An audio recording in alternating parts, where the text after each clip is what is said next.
Ngày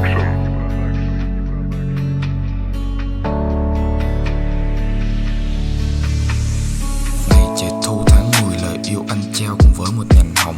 Lời từ chối nhẹ như một lời ru dẫn lối ta đến giây phút chạnh lòng.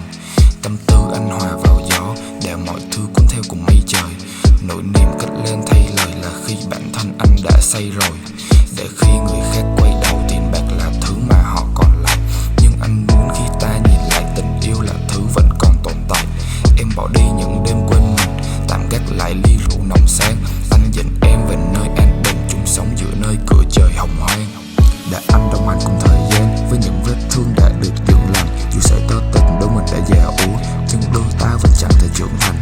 Tâm tư vào những đêm muộn này, những thắc mắc anh chẳng dám hỏi nàng. Tại sao khi nhìn vào mắt em, anh thấy cả đã ngàn. Anh lại chỉ muốn về nơi có quen, cỡ một ly đêm nóng không thêm được. Liệu tình anh là một cây đại thụ, hay chỉ là một nhành bông ven đường? Thảnh thơ lại nghĩ thoáng qua câu chuyện ngày ấy của đôi mình. Mỉm cười và lấy giấy viết hai, anh tặng cho em đôi ba câu thơ tình. Chỉ cần thấy em cười là lòng đầy bình yên, phố như cần khi đưa em về chiều nay. Nhìn dòng thời gian trôi,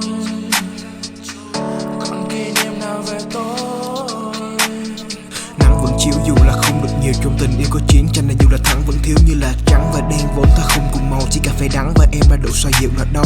Chờ đợi từng phút để được gặp lại em, lần đầu làm mơ nên anh ngủ để có thể tua lại xem. Nhiều người nói anh trêu rap chắc là vì đam mê, nhưng mà không. Anh viết đã lưu là em thả tâm tình và lời nhạc, anh thêm lời yêu vào đó, thả tâm mình vào lời rap, đó thêm ly rượu cần gõ, ta suy tư vào gió mong có thể gửi đến em. Vì là tình yêu vẹn toàn nên sao tình yêu màu đỏ. Online Facebook vẫn là một dấu tròn xanh, chưa từng dám inbox thì sao em phải lòng anh. Chưa từng thử trả lòng mình như là on confession. To be honest, I love you despite your imperfection. 7 giờ sáng cho tới 10 giờ đêm, căng lại nhưng sẽ ổn khi lại nghĩ về em. Nhớ nụ cười, ánh mắt và mái tóc ngang vai, nhất tất cả ánh nhìn và những khoảnh khắc em mang lại cho anh thấy nụ cười em trên môi. Dù là mai này mặt trời không đỏ lỡ baby, nếu cô đơn vào mỗi tối thì không được bao giờ để nỗi buồn đến gõ cửa.